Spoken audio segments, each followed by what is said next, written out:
Abran sus Biblias en Éxodo capítulo 20.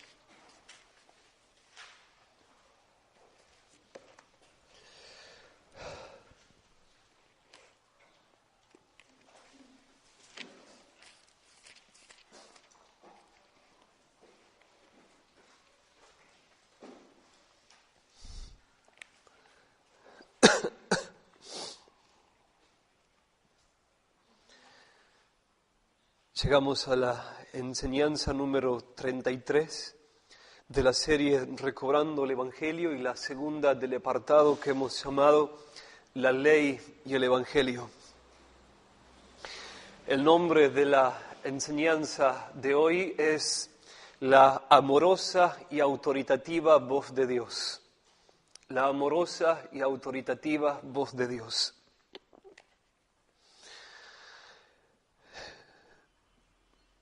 En Éxodo capítulo 20, versículo 1, Moisés, como un prólogo a los 10 mandamientos, nos dice lo siguiente: y habló Dios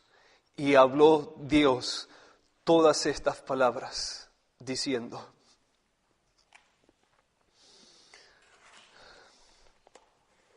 Vamos a pedir auxilio al Señor nuevamente. Señor, te pedimos una vez más que nos socorras y que nos des a conocer tu poder. Señor, queremos oír tu amorosa y autoritativa voz. Necesitamos oír tu voz amorosa y autoritativa. Señor, te pedimos que nos enseñes a temerte, porque temerte es la puerta de la sabiduría. Y no podemos amarte como debemos si no te tememos como debemos. Date a conocer a nosotros. Señor, nuestra única necesidad es poder verte, conocer tus atributos, conocer tus obras. Esta es la vida eterna según tu Hijo nos lo ha enseñado. Te pedimos que proclames tu nombre delante de nosotros hoy, que nos enseñes tus caminos.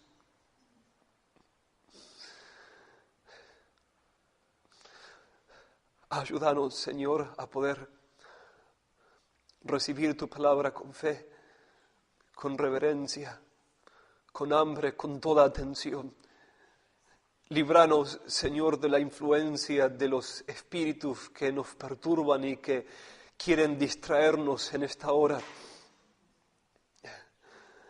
Líbranos de las inclinaciones a la distracción de nuestro propio corazón.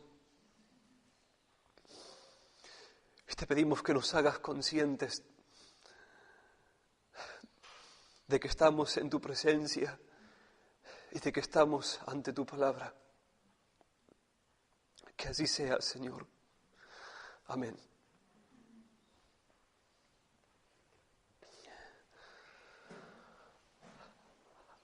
La semana pasada comenzamos a introducirnos a un estudio de los 10 mandamientos.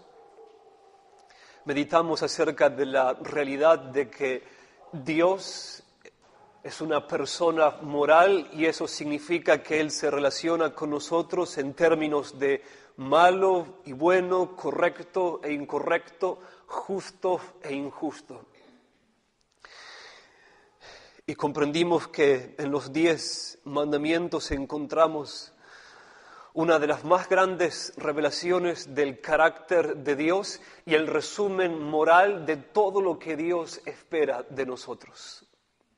Y pudimos ver en Éxodo capítulo 19, 20 y en otras referencias cruzadas que Dios decidió destacar la relevancia de los 10 mandamientos a través de las circunstancias inusuales que rodearon la entrega de los 10 mandamientos.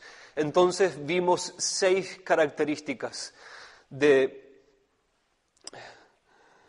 la prioridad que Dios decidió dar a los 10 mandamientos. Nos preguntamos también la semana pasada qué relevancia tienen los 10 mandamientos para nosotros hoy, siendo que son parte de un documento muy antiguo como el libro de Éxodo, y la moralidad ha cambiado mucho desde entonces. Nos preguntamos qué relevancia tienen los 10 mandamientos para la vida cristiana si Romanos capítulo 6 nos dice a todos los cristianos que ya no estamos bajo la ley, sino bajo la gracia. Y la respuesta que encontramos es que aunque el Evangelio nos libra de la obligación de guardar la ley para ser salvos, no nos libra de la responsabilidad de someternos a la voluntad revelada de Dios a través de los 10 mandamientos. Incluso llegamos más lejos y dijimos que sin santidad nadie verá al Señor.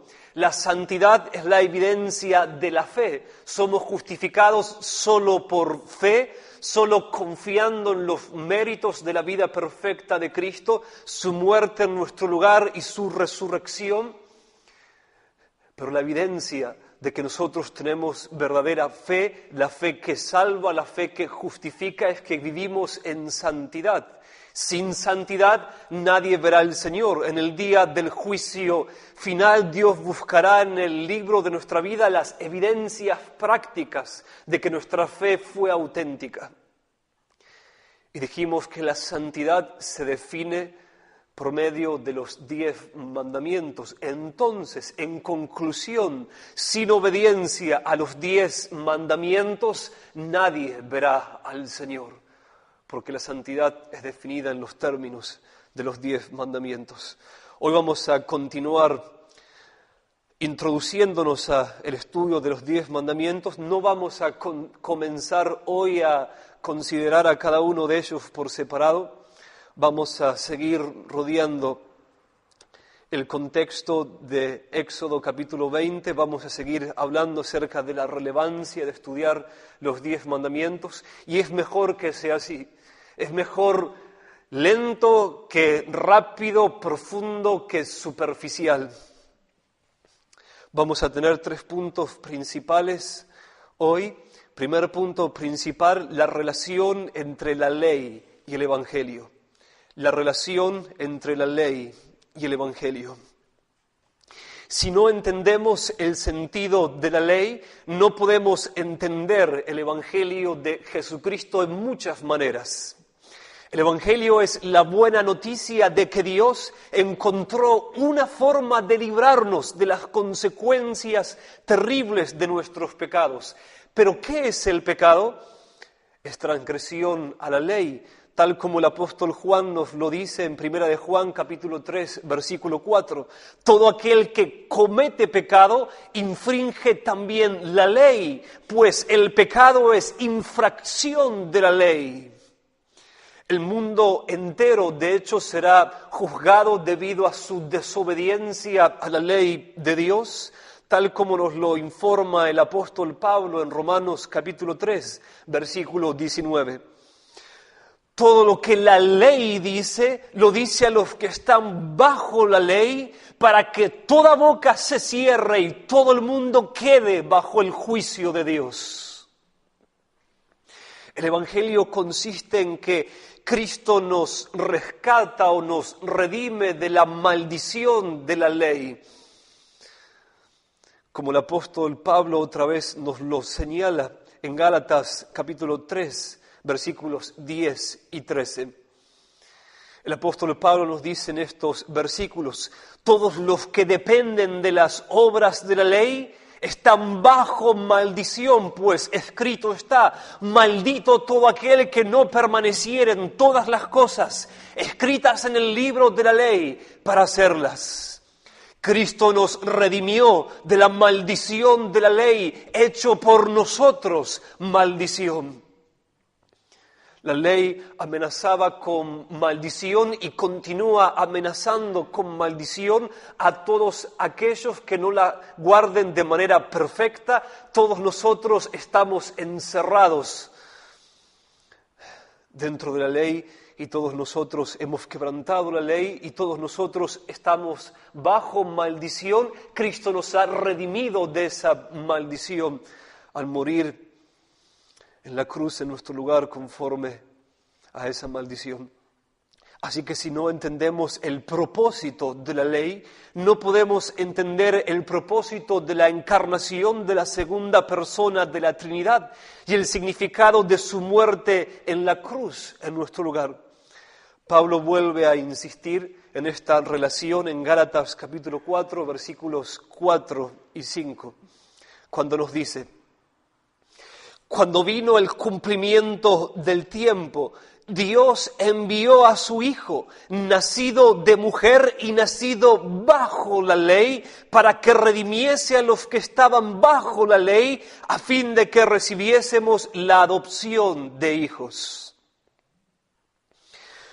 Por otro lado, si no entendemos el sentido de la ley, no podemos entender que Dios es Dios, lo cual implica que Él es creador, legislador y juez del universo.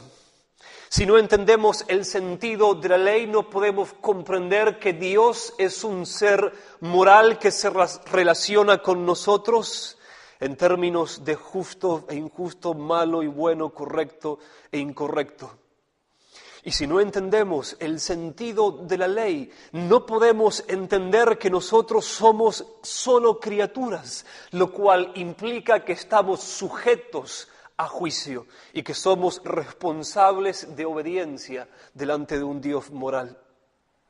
Si no entendemos la naturaleza de la ley, tampoco podemos entender qué significa que Dios es amor, ya que no entenderemos el propósito por el que la Trinidad decidió que una de sus personas vendría al mundo a morir bajo la maldición de la ley en nuestro lugar. Primero debemos encontrar la ley con sus exigencias y amenazas a fin de luego poder descubrir el Evangelio con su gracia y sus promesas. Pablo nos dice en Gálatas capítulo 3, versículo 24, la ley ha sido nuestro ayo para llevarnos a Cristo a fin de que fuésemos justificados por la fe.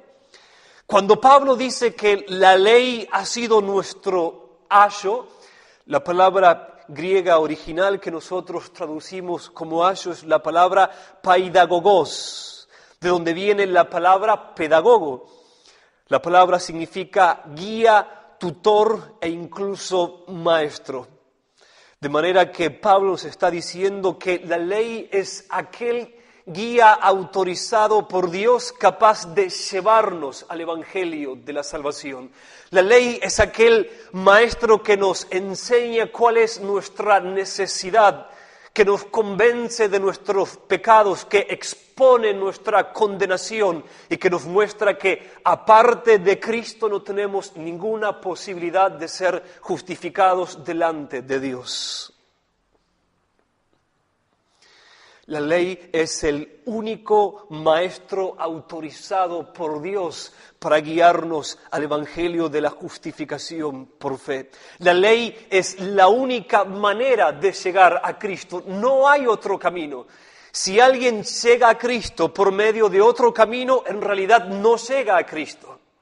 Cristo solo es un Salvador para aquellos que se consideran perdidos y condenados, y solo se consideran perdidos y condenados aquellos que conocen, que son responsables de guardar una ley perfectamente santa y que no lo han logrado hacer. De manera que si nos roban la ley, nos roban el tesoro escondido dentro del arca del pacto. El tesoro que tiene el secreto para guiarnos al monte Calvario, el único lugar donde podemos encontrar a Dios, librarnos de nuestra carga de pecado y ser justificados. Y esto es lamentablemente lo que ha ocurrido en nuestros días. La ley ya no forma parte de la predicación del Evangelio. El Evangelio en el día de hoy se enfoca en bendiciones. qué es lo que Dios promete darte o puede darte, cuando en realidad el enfoque bíblico es Dios ofrece perdón de pecados y reconciliación. Las nociones de perdón y reconciliación han desaparecido porque ha desaparecido la doctrina de la ley de Dios. Dios es presentado en esta mañana en muchos púlpitos como un ser amistoso y tolerante, y no como un Dios majestuoso, terrible, santo y temible, pero lleno de amor y misericordia. La cruz es presentada en el día de hoy como un acto de amor y no como un acto de amor y justicia.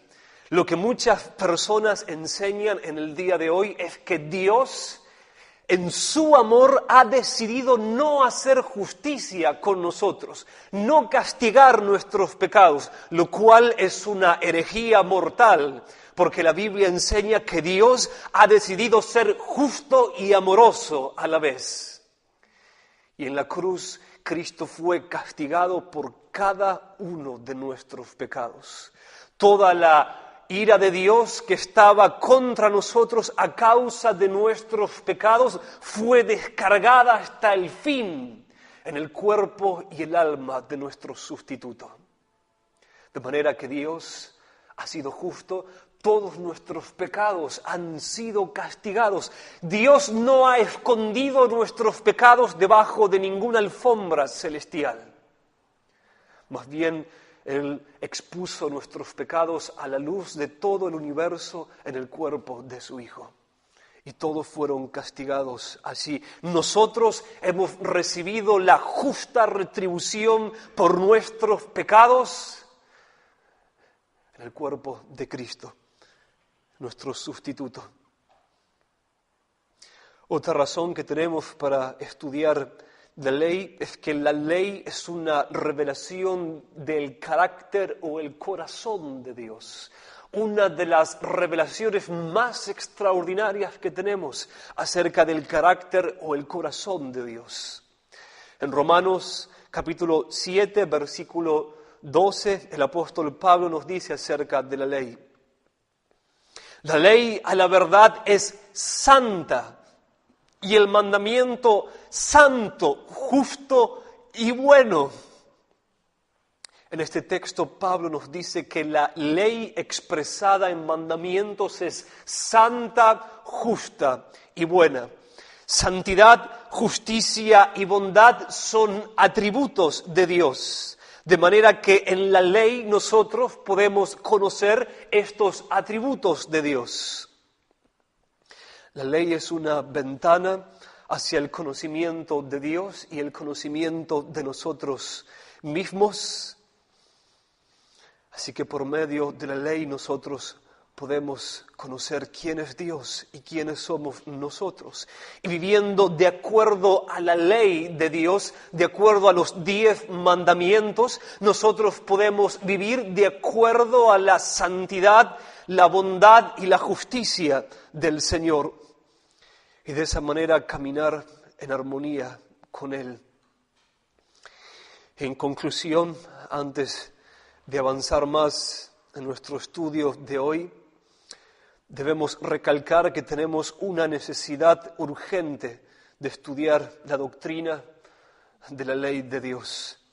En nuestro país, como sabemos, nunca hemos recibido un gran avivamiento como sí a Dios le ha placido derramar en otros países. Sí hemos tenido algunos brotes de movimientos de santidad, para ser justos, pero nunca un gran avivamiento. Y la evidencia es que la Iglesia en nuestro país se encuentra sumergida en una profunda decadencia doctrinal y moral. Es imposible que Dios derrame un avivamiento y que las Escrituras no lleguen a ser el centro de la vida de la Iglesia. Y si las Escrituras son el centro de la vida de la Iglesia, entonces la doctrina va a convertirse en algo común para los cristianos. La teología va a ser un término común para los cristianos. La predicación teológica y doctrinal va a ser algo cotidiano y normativo. ¿Por qué? Porque queremos conocer quién es Dios. Y no podemos conocer a Dios sino a través de las doctrinas de la Biblia. Cuando Dios derrama su Espíritu Santo y el Espíritu Santo da testimonio a nuestro espíritu de la hermosura, el valor y la gloria de Cristo, se despierta en nosotros un hambre voraz por estudiar las Escrituras. Y es imposible estudiar las Escrituras en términos que no sean teología, doctrina, historia de la Iglesia. De hecho, la iglesia evangélica en nuestro país es absolutamente alérgica a la historia de la iglesia, lo cual es una evidencia más de su ignorancia. Ignorancia que es evidencia que no quieren conocer a Dios como Dios ordena ser conocido. Su palabra no es puesta en alto, es menospreciada. Incluso algunas personas dicen tonterías como la siguiente: quiero escuchar acerca de Jesús, pero no me hablen de teología. Yo no quiero saber de doctrinas, solo quiero escuchar acerca de Jesús. Cuando Jesús fue un maestro que dijo: quienes sean de Dios conocerán si mi doctrina es de Dios. Y la palabra teología no significa otra cosa que un discurso acerca de quién es Dios. Incluso ni siquiera en el día de hoy se estudian los atributos de Dios, qué sucedió en la cruz de Cristo. Todo es superficial.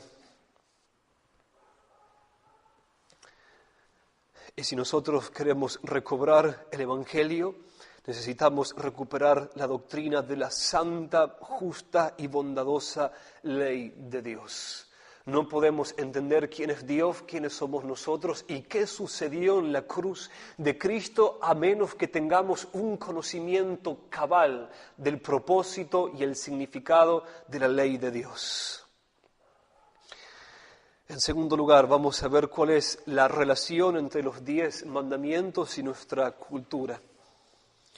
La relación entre los 10 mandamientos y nuestra cultura. Los 10 mandamientos nos enseñan sobre el amor a Dios y el amor al prójimo, nos insisten en el respeto por el nombre de Dios, por la familia, por la propiedad y por la verdad. Sin embargo, nuestra cultura está impregnada por filosofías que atentan contra las realidades espirituales. Y déjenme, hermanos, que tome un tiempo para exponer uno de los pensamientos modernos que más domina nuestra cultura. El cielo, el infierno, el juicio final, el pecado y la cruz de Cristo no tienen valor alguno en el pensamiento postmoderno que ha cubierto nuestro país como una densa tormenta. Incluso la realidad misma de Dios se considera como un pensamiento primitivo del pasado. Esto es lo que todos los profesores de filosofía y psicología enseñan cada día en las universidades de nuestro país.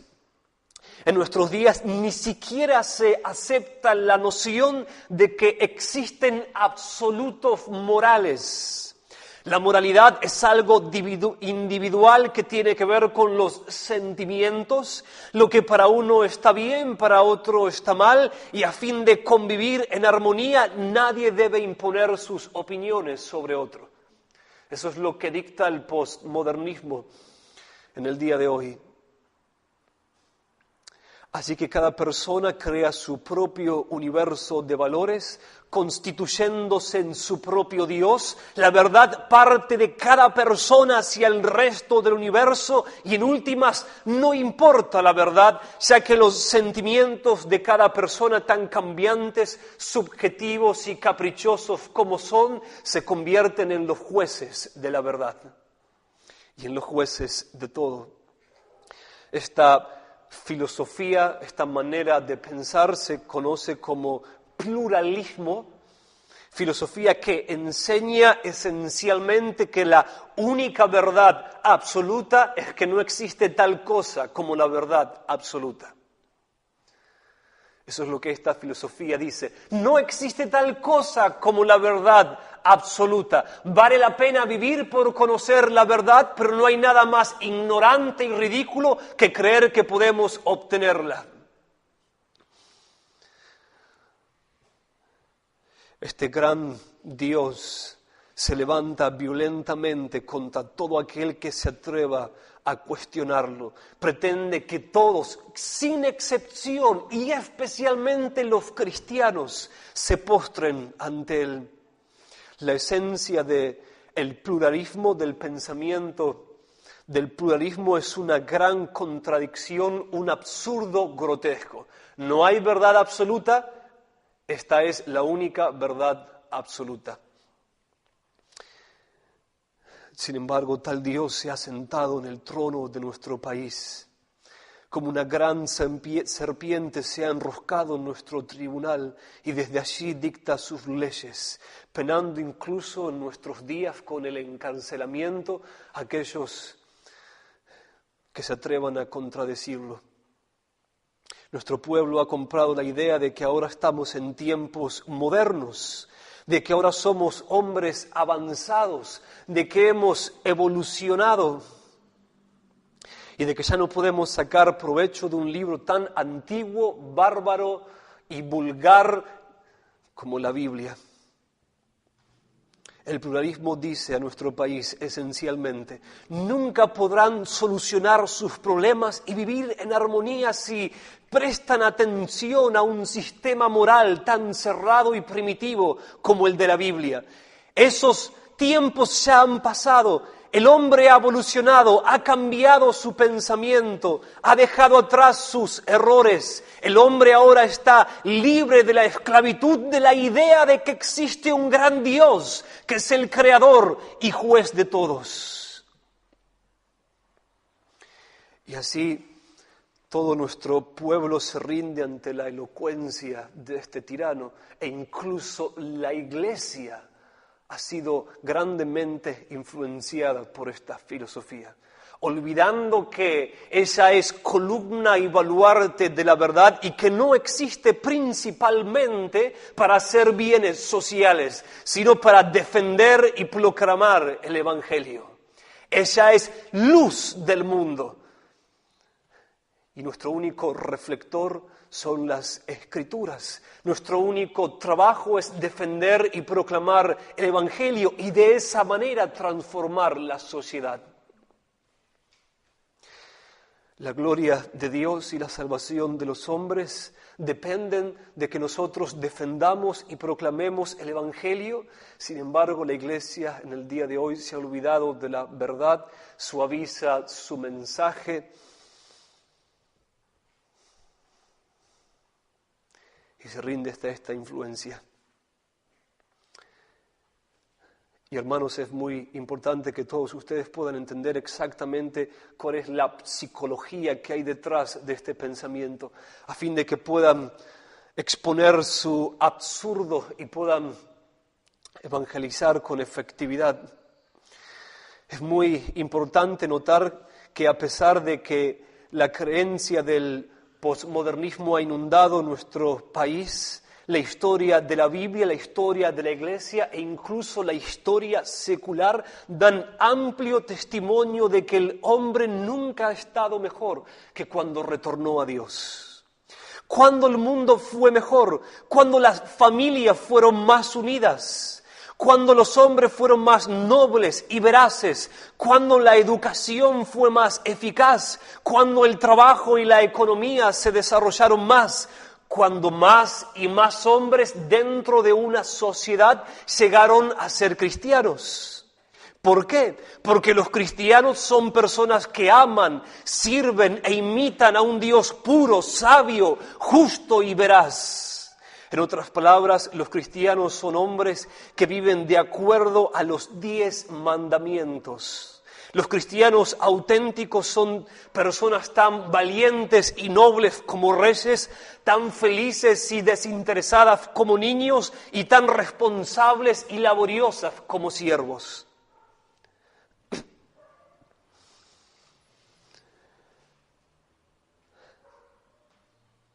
Déjenme hacer una aclaración antes de continuar.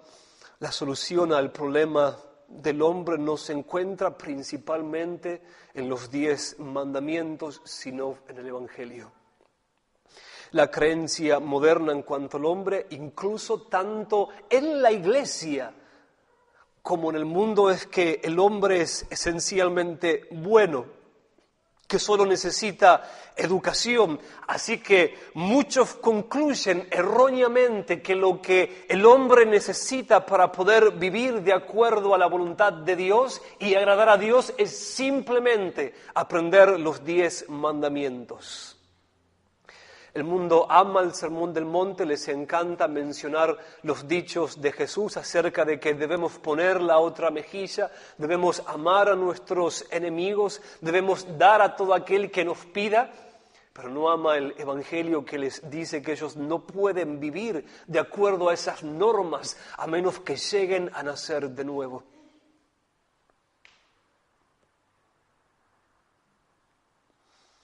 Incluso la historia da testimonio de que las personas más dañinas y perversas han sido aquellas más inteligentes, educadas y religiosas. Incluso las personas que mataron al mismo Dios encarnado fueron personas tan religiosas y morales y tan educadas que pretendieron superar los estándares morales de Dios. Lo que el hombre necesita es un cambio de naturaleza, cambio que solo puede ser producido por el Espíritu Santo de Dios a través de la predicación del Evangelio. Solo entonces el hombre podrá vivir de acuerdo a los 10 mandamientos. Los 10 mandamientos no apelan a la conducta exterior del hombre, sino que apelan principalmente a las motivaciones interiores del hombre, motivaciones que dominan su conducta. A pesar de lo que todas las filosofías han dicho hasta el día de hoy sobre esta tierra, el hombre sigue siendo el mismo, nada ha cambiado, los problemas son los mismos en todo tiempo, en todo continente, en toda clase social.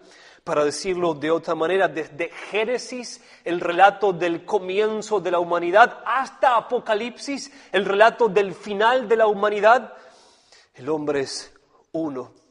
Su diagnóstico siempre ha sido el mismo. El hombre es un rebelde hacia Dios y la solución siempre ha sido la misma, el Evangelio de la gracia de Dios. Nuestra única esperanza y la única esperanza del mundo es la predicación del Evangelio y nosotros, hermanos, debemos ser hábiles en nuestra exposición del Evangelio. Debemos saber cómo presentar defensa del Evangelio.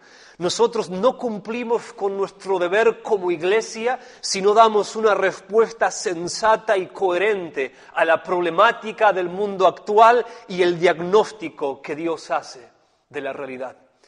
Debemos saber cómo exponer la insensatez del pensamiento posmoderno. Debemos saber exponer la realidad en cuanto al hombre. Debemos saber dar testimonio de cómo el poder de Dios puede cambiar al hombre en verdad.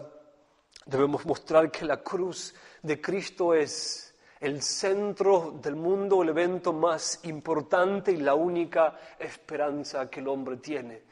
La cruz de Cristo es la realidad en cuanto a quién es Dios y quién es el hombre. Debemos saber demostrar que en la cruz podemos conocer que Dios es un Dios santo que reacciona con tristeza y enojo hacia el pecado, que Dios es un Dios justo que no tendrá por inocente al culpable, pero que ese mismo Dios es un Dios amoroso y lleno de gracia y sabiduría que encontró una forma de poder justificarnos sin quebrantar su propia naturaleza justa y santa. Y ese Dios tiene tanto amor que de hecho Él ha decidido descender como nuestro representante y llevar nuestra condenación. El Espíritu Santo ha prometido que si nosotros predicamos su Evangelio, Él estará con nosotros y obrará de manera sobrenatural, pero si predicamos otro mensaje, todo será en vano. Debemos demostrar que el hombre fue creado por Dios y para Dios, y desconectado de Dios no puede funcionar bien, no puede vivir. El hombre no fue creado para ser independiente de Dios, es decir, para vivir de manera autónoma. El hombre no tiene el poder de gobernarse a sí mismo, y acá es donde entran en juego los 10 mandamientos. El hombre fue creado originalmente para vivir de acuerdo a los 10 mandamientos, y eso nunca cambiará.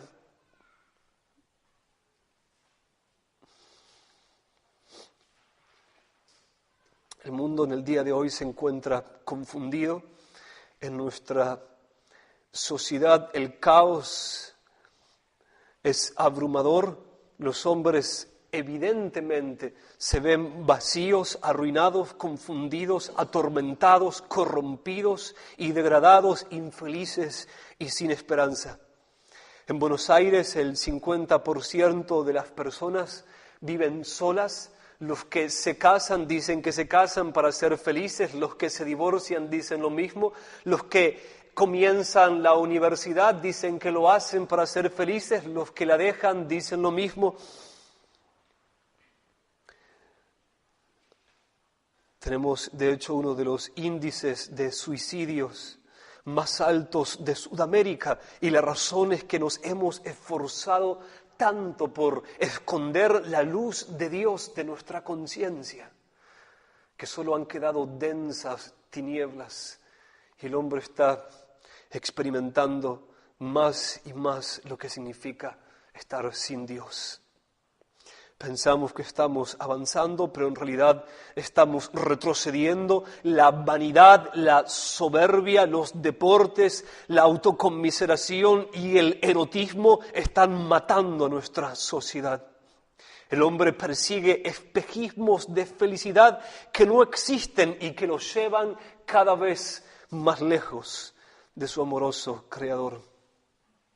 De hecho, estamos tan ciegos que toleramos hoy como nación cosas que hace 4 décadas atrás habríamos condenado con vehemencia hasta la muerte. Y no solamente las toleramos, sino que las promulgamos, nos reímos, las disfrutamos. Esta es la evidencia de que el pecado es degradante, sumamente degradante, contaminante. Y hermanos, todos nosotros hemos respirado en esta atmósfera tan contaminada, por lo que cuando llegamos a la iglesia del Señor Jesucristo, nosotros iniciamos un proceso de descontaminación. Progresivamente debemos ser librados de la contaminación que todas las mentiras de nuestra cultura.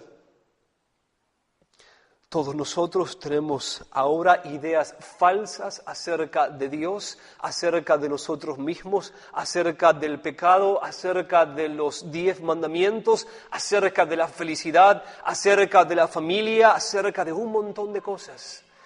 Y esto debe hacernos humildes. Cada uno de nosotros, hermanos, cree ahora más mentiras de lo que tiene una idea. Todos nosotros estamos más afectados por las ideas que dominan nuestra cultura de lo que tenemos una idea. Y esto debe hacernos humildes, dóciles, reflexivos y dispuestos a escuchar. Tiene que llevarnos a valorar las Escrituras y valorar los maestros de las Escrituras que tenemos a nuestra disposición. Y a fin de poder ser libres de toda la contaminación que nos daña, nos condiciona, nos hiere.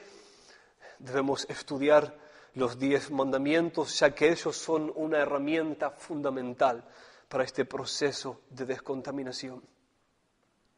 Necesitamos que el monte Sinaí nos señale la dirección de la cruz del Calvario, el lugar donde la realidad es expuesta de manera cruda, temible y amorosamente. Nuestra única necesidad, hermanos, es predicarnos el Evangelio todos los días de nuestra vida en cada uno de sus enfoques.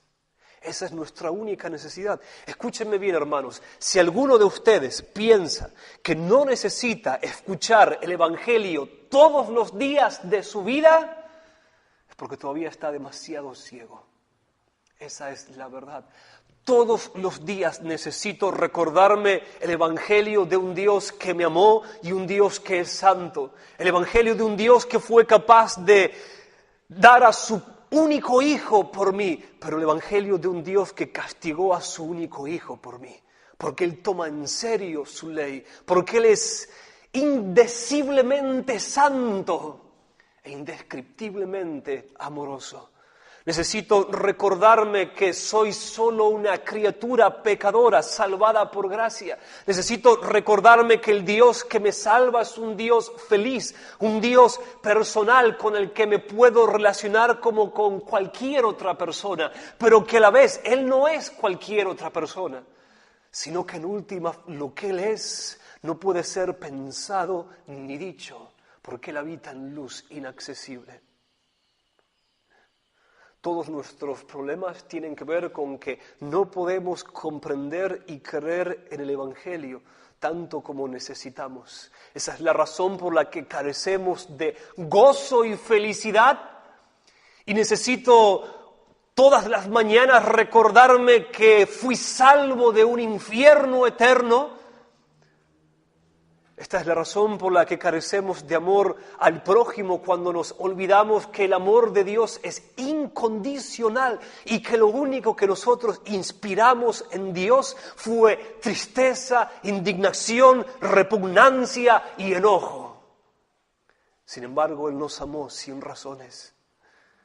Necesitamos recordarnos todos los días que existiremos para siempre en un estado de felicidad más allá de lo que hemos sido capaces de experimentar en esta vida, a fin de no quejarnos por las cosas triviales como la salud y la economía, cosas que pasan, cosas que son temporales.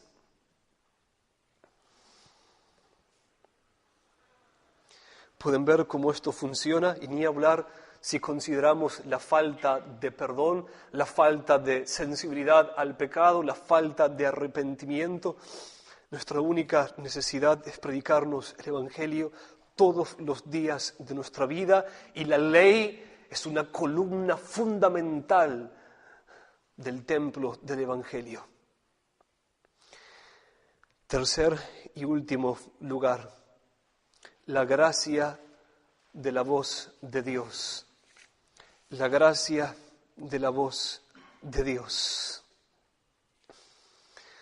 Pasemos ahora a meditar a partir de Éxodo capítulo 20, versículo 1. Voy a seguir en esta última sección del mensaje de hoy el material de otro autor llamado Brian Edwards. Voy a seguirlo de cerca. En Éxodo capítulo 20, versículo 1 se nos dice: Moisés, antes de enumerar los 10 mandamientos que Dios tronó desde el monte Sinaí, nos dice: y habló Dios todas estas palabras. Y habló Dios todas estas palabras. El problema con el mundo de hoy nació con nuestros padres en el huerto de Edén. Adán y Eva vivían en la presencia de Dios. Ellos oían a Dios directamente sin ninguna mediación. Dios les hablaba con amor y autoridad a la vez y ellos no encontraban ninguna contradicción entre la autoridad de Dios y el amor de Dios. tal como sucede en el día de hoy. Nuestros padres eran felices, como nosotros no hemos probado todavía. No había en ellos rastro alguno de corrupción, nada de incredulidad, nada de soberbia, nada de egoísmo, nada de lujuria. Ellos no habían conocido la maldad, ni siquiera en lo más mínimo. Ellos eran totalmente inocentes. Eran felices, eran hijos de Dios. Ellos no tenían necesidades. Ellos brillaban con la luz de la pureza de Dios que estaba en ellos. Ellos reflejaban al resto de la creación la gloria de la sabiduría, la justicia y la santidad de Dios. Hasta que una voz infinitamente diferente a la de Dios entró en escena y ellos la escucharon. Y cuando ellos escucharon esa voz, la voz del diablo, nacieron todas las penurias, las desgracias y las tristezas que caminan sobre este mundo. Aquella voz maldita susurró a nuestros padres una gran mentira, que debían deshacerse de los mandamientos de Dios, porque los estaban privando por medio de sus exigencias de algo mejor que lo que habían recibido, el ser iguales a Dios.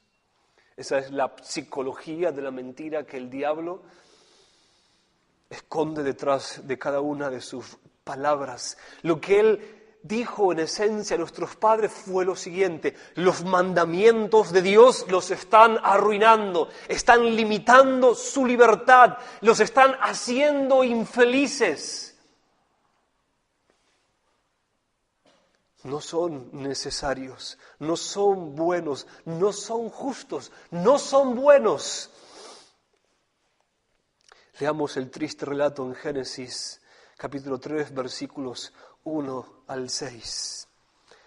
Dice el diablo: ¿con que Dios os ha dicho, no comáis de todo árbol del huerto?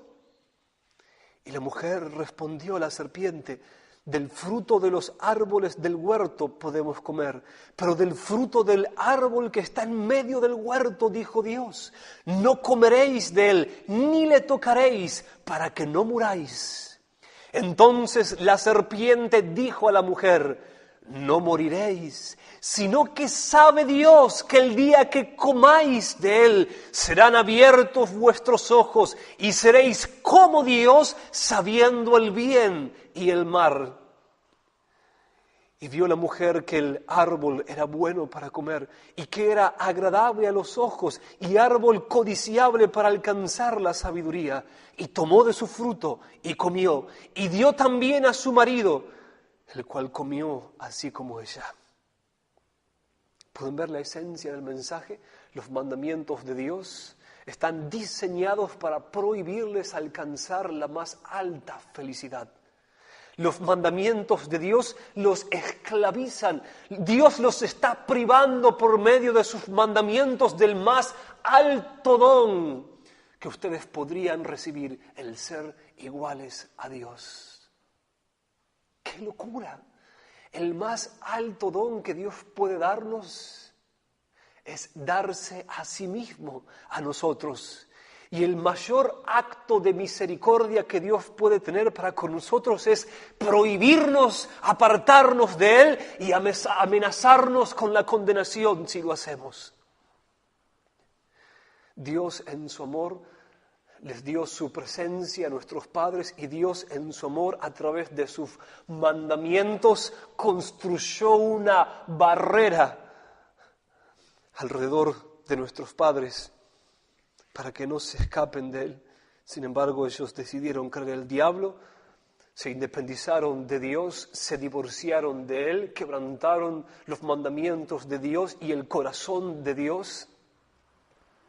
Se asociaron con el diablo, pretendieron ser iguales a Dios, de esa manera lo mataron en su corazón. Y así han seguido las cosas hasta el día de hoy. Perdieron la gloria, la inocencia, la pureza, la bondad y la felicidad que tenían originalmente.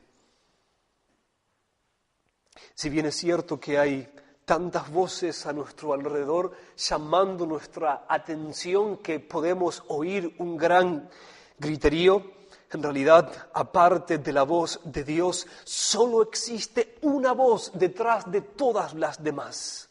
La voz del diablo, el enemigo de Dios, y el dragón que quiere devorarnos, la serpiente que quiere tragarnos vivos. En últimas, todo lo que las filosofías y opiniones de hoy y siempre comienzan diciendo es exactamente lo mismo que el diablo dijo a nuestros padres en Edén: ¿con que Dios os ha dicho? El apóstol Juan no exagera cuando nos dice en 1 de Juan 5:19 que el mundo entero está bajo el maligno.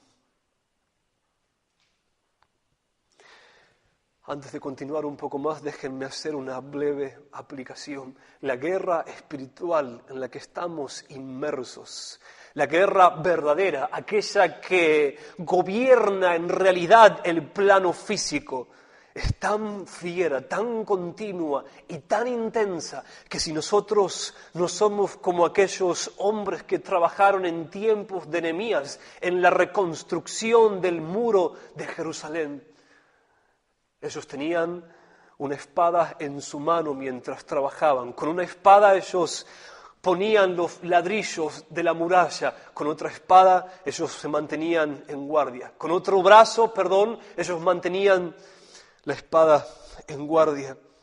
Si no somos como esos hombres, si no vivimos, trabajamos y hacemos todo lo que tenemos que hacer con la palabra de Dios, la espada de Dios, las Escrituras al alcance de nuestra mano y en guardia, lista para ser ejecutada, la verdad es que vamos a perecer. El diablo ya ha entrado a este huerto, al igual que entró en el huerto de Edén, y él habló a varios de los que han estado entre nosotros y se los ha llevado. ¿Por qué? Porque ellos hicieron lo que no hay que hacer jamás con un enemigo: hablar. Debemos pelear contra nuestros enemigos, no dialogar con ellos, no escuchar sus ofertas engañosas de paz, sino arremeterles inmediatamente.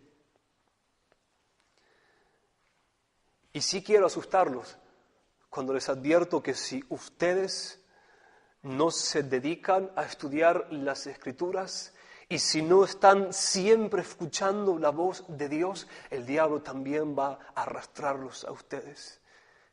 Él es capaz de sacar de este lugar uno por uno a cada uno de nosotros. Créanme, el diablo es mucho peor de lo que ustedes piensan. Él fue capaz de convencer a nuestros padres. Ellos eran inocentes, eran perfectos. ¿Cuánto más el diablo podría convencernos a nosotros de que dejemos a nuestro Señor, siendo que no tenemos naturalezas perfectas como las de nuestros padres, sino naturalezas corrompidas? El diablo encuentra en nuestro interior un aliado perfecto, nuestro viejo hombre. Él es increíblemente persuasivo. Él pudo convencer a nuestros padres e incluso a los ángeles perfectos de que dejaran la felicidad, la libertad, la pureza que tenían en el Señor. Quizás ahora puedan entender mejor por qué Jesús dijo en Lucas capítulo 13, versículo 24: esforzaos a entrar por la puerta angosta, porque os digo que muchos procurarán entrar y no podrán. Debemos usar continuamente la verdad de Dios, tal como Jesús lo hizo durante la tentación que el diablo trajo sobre él por 40 días en el desierto, a fin de exponer la insensatez de las propuestas del diablo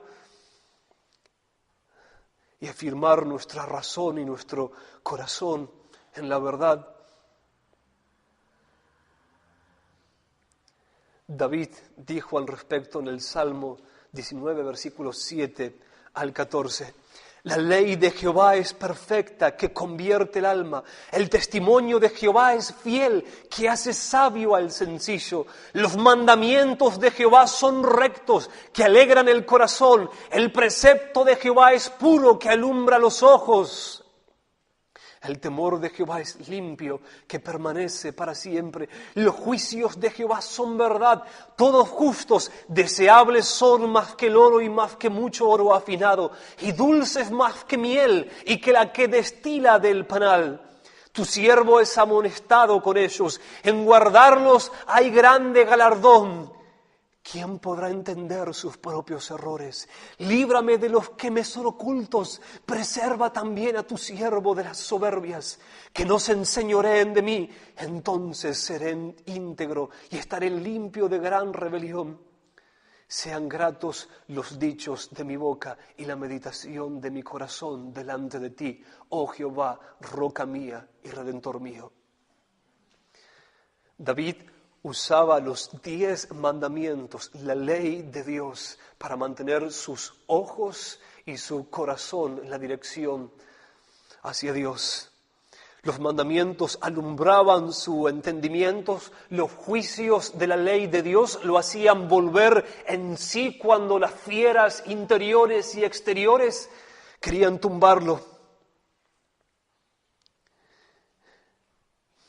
Y a la vez los mandamientos de Dios lo hacían darse cuenta de su peligro y clamar por auxilio al Señor.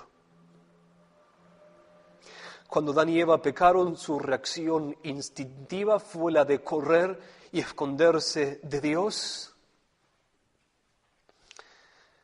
Pero el santo y soberano Creador, escuchen bien lo que voy a decir, no se dio la media vuelta para dejar a sus criaturas revolcándose en la culpa y la miseria, sino que Él tomó la iniciativa y comenzó a hablar. La gran diferencia entre el cristianismo y las demás religiones del mundo es que en las religiones el ser humano se ve obligado a arrastrarse hasta su Dios, mientras que en el cristianismo es Dios quien en su amor y humildad desciende hasta nosotros. La Biblia no es un libro que relata cómo el hombre se ha pasado su vida buscando a Dios, sino cómo Dios ha dedicado miles de años a buscar al hombre. La primera palabra de esperanza después de la caída la encontramos en el mensaje dirigido a Adán en Génesis 3:9. Dios le dice: ¿dónde estás tú? Esas son palabras de gracia, de amor incondicional. Aquellas palabras, aquellas primeras palabras después de la caída, eran el llamado de Dios a Adán para que se detuviera y pensara a dónde le estaba llevando el pecado. ¿Dónde estás tú? En el monte Sinaí es el mismo Dios hablando de nuevo. Y habló Dios estas palabras, nos dice el versículo 1. El pueblo no estaba implorando que Dios les hablara. No se preguntaban, ¿por qué está tan callado el cielo? ¿Puede, por favor, Dios decirnos algo? ¿Podemos recibir algunas leyes que nos digan cómo debemos relacionarnos con Él, unos con otros, y cómo debemos trabajar? ¿Puede acaso Dios darnos un modelo a seguir? El hombre nunca le ha pedido leyes a Dios. Es algo que nosotros no creemos, de modo que Dios tomó la iniciativa y habló. La frase Dios dijo es la frase más bendita, feliz, esperanzadora y llena de gracia de la historia de la humanidad. Es la frase más importante en la historia de la humanidad. Y habló Dios todas estas palabras. Pero desde la caída la raza humana ha adoptado al menos 4 medidas evasivas desesperadas para tapar sus oídos a la voz de Dios. En primer lugar, negamos que Dios haya hablado siquiera. En Génesis 3, versículo 1 leemos: pero la serpiente dijo a la mujer, ¿con qué Dios os ha dicho? Quizás esta sea la respuesta contemporánea más frecuente ante cualquier reivindicación de la ley de Dios. En segundo lugar, ponemos en duda la veracidad de las palabras de Dios. No moriréis, dijo la serpiente en Génesis 3, versículo 4. Esa siempre ha sido la reacción de los hombres que han desacreditado la autoridad de la Biblia, y lo mismo hacen los falsos maestros que se enriquecen en nuestro país. En tercer lugar, manipulamos el significado de las palabras de Dios según nuestras necesidades. Pedro nos advierte de personas que tuercen las Escrituras con las siguientes palabras. Hablando acerca de las Escrituras, Pedro nos dice de dichas personas: las cuales los indoctos e inconstantes tuercen para su propia perdición. Segunda de Pedro 3:16. En cuarto lugar, escribimos nuestro propio mensaje. Pablo advirtió a la iglesia en Tesalónica sobre las profecías y cartas y cualquier palabra que llegara a ellos, dice Pablo, como si fuera nuestra. En segunda de Tesalonicenses 2:2. Todas las escrituras llamadas sagradas del mundo religioso, desde el libro del Mormón hasta el libro de Mahoma, son falsificaciones de Satanás. Solo hay un Dios que habla, todos los demás dioses son invenciones del diablo. No es una coincidencia que en el contexto de la entrega de los 10 mandamientos Moisés advirtiera al pueblo de Israel en Deuteronomio capítulo 4, versículo 2. No añadiréis a las palabras que yo os mando, ni disminuiréis de ella, para que guardéis los mandamientos de Jehová vuestro Dios, que yo os ordeno. La voz de Dios solo se encuentra en un libro, el libro del Mormón, el Corán y cualquier otra falsificación. Usan porciones de las Escrituras para mezclarlas con veneno, y el veneno sigue estando presente en cada parte del vaso.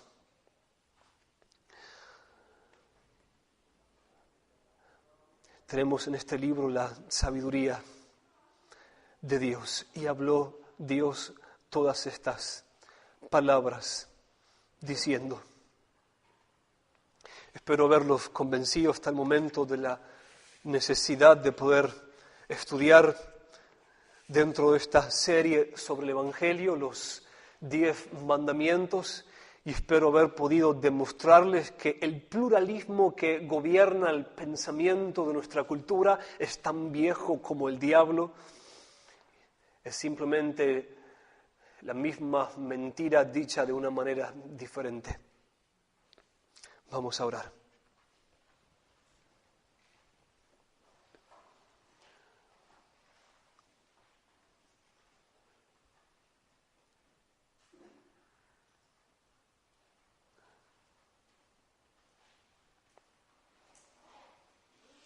Señor, gracias por permitirnos meditar en tu palabra, en su relevancia.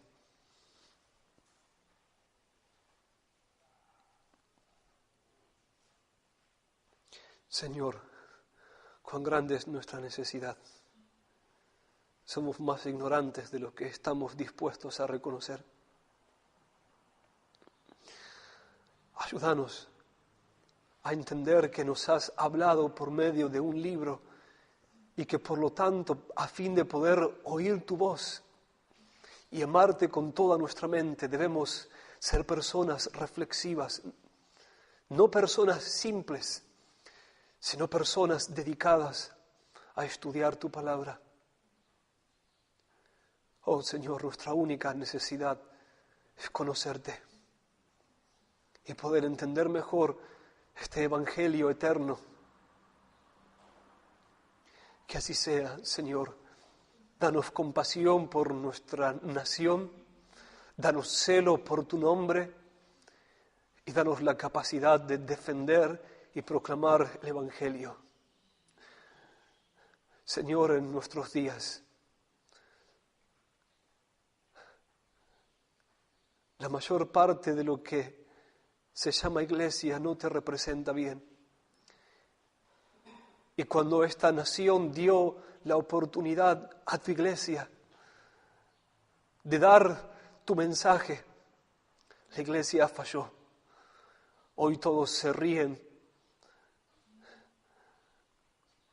de la estupidez y la inmoralidad de los que se llaman evangélicos. Y lo mismo es con las demás denominaciones cristianas. Oh Señor, pero que amanezca tu evangelio. Levanta a tus profetas, a tus evangelistas, para que este pueblo pueda oír con toda claridad y autoridad tu voz. Señor, quieras hablarnos también a nosotros. Amén.